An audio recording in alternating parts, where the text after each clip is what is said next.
সন্তানের জন্য বাবার লেখা অসাধারণ একটি চিঠি। প্রিয় সন্তান, আমি তোমাকে ৩টি কারণে এই চিঠিটি লিখছি। জীবন, ভাগ্য এবং দুর্ঘটনার কোনো নিশ্চয়তা নেই। কেউই জানে না সে কতদিন বাঁচবে। আমি তোমার বাবা। যদি আমি তোমাকে এই কথা না বলি, অন্য কেউ বলবে না।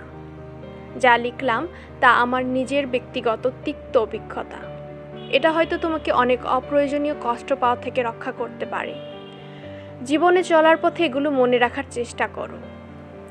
যারা তোমার প্রতি সদয় ছিল না, তাদের উপর অসন্তোষ পুষে রেখো না, কারণ তোমার মা এবং আমি ছাড়া তোমার প্রতি সুবিচার করা কারো দায়িত্বের মধ্যে পড়ে না।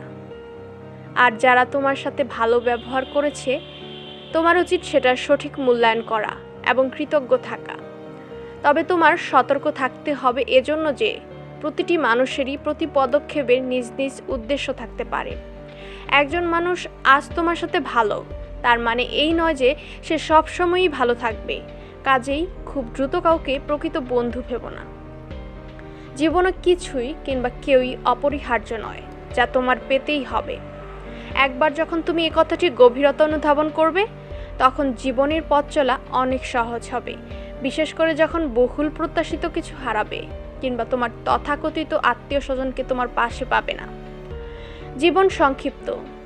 আজ তুমি জীবনকে অবহেলা করলে কাল জীবন তোমাকে ছেড়ে চলে যাবে। কাজেই জীবনকে তুমি যত তাড়াতাড়ি মূল্যায়ন করতে শিখবে, ততই বেশি উপভোগ করতে পারবে। ভালোবাসা একটি ক্ষণস্থায়ী অনুভূতি ছাড়া কিছুই নয়। মানুষের মেজাজ আর সময়ের সাথে সাথে এই অনুভূতি বিবর্ণ হবে। যদি তোমার তথাকথিত কাছের মানুষ তোমাকে ছেড়ে চলে যায়, ধৈর্য ধরো। সময় তোমার সব ব্যথা বিষণ্ণতাকে ধুয়ে মুছে দেবে। কখনো প্রেম ভালোবাসার মিষ্টতা এবং সৌন্দর্যকে নিয়ে বাড়াবাড়ি করবে না, এবং ভালোবাসা হারিয়ে বিষণ্ণতায়ও অতিরঞ্জিত হবে না। অনেক সফল লোক আছেন যাদের হয়তো উচ্চশিক্ষা ছিল না। এর অর্থ এই নয় যে তুমিও কঠোর পরিশ্রম বা শিক্ষালাভ ছাড়াই সফল হতে পারবে। তুমি যতটুকু জ্ঞানই অর্জন করো না কেন, তাই হলো তোমার জীবনের অস্ত্র। কেউ ছেঁড়া কাঁথা থেকে লাখ টাকার অধিকারী হতেই পারে, তবে এজন্য তাকে অবশ্যই পরিশ্রম করতে হবে। আমি আশা করি না যে আমার বার্ধক্যে তুমি আমাকে আর্থিক সহায়তা দেবে, আবার আমিও তোমার সারা জীবন ধরে তোমাকে অর্থ সহায়তা দিয়ে যাব না। যখনই তুমি প্রাপ্তবয়স্ক হবে, তখনই বাবা হিসেবে আমার অর্থ সহায়তা দিবার দিন শেষ। তারপর তোমাকেই সিদ্ধান্ত নিতে হবে তুমি কি পাবলিক পরিবহনে যাতায়াত করবে নাকি নিজস্ব লিমোজিন হাঁকাবে, গরিব থাকবে নাকি ধনী হবে। তুমি তোমার কথার মর্যাদা রাখবে, কিন্তু অন্যদের কাছে তা আশা করো না। মানুষের সাথে ভালো আচরণ করবে, তবে অন্যরাও তোমার সাথে ভালো থাকবে তা প্রত্যাশা করবে না। যদি তুমি এটি না বুঝতে পারো, তবে শুধু অপ্রয়োজনীয় যন্ত্রণাই পাবে। আমি অনেক বছর ধরে লটারি কিনেছি, কিন্তু কখনো কোনো পুরস্কার পাইনি। তার মানে হলো এই যে যদি তুমি সমৃদ্ধি চাও, তবে কঠোর পরিশ্রম করতে হবে। বিনামূল্যে কোথাও কিছু জুটবে না।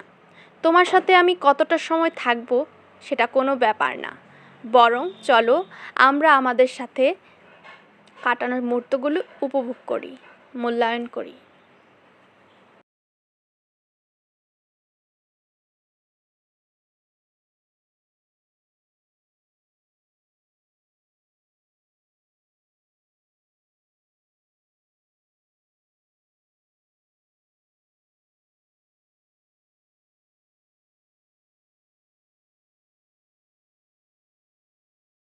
মূল্যায়ন করি।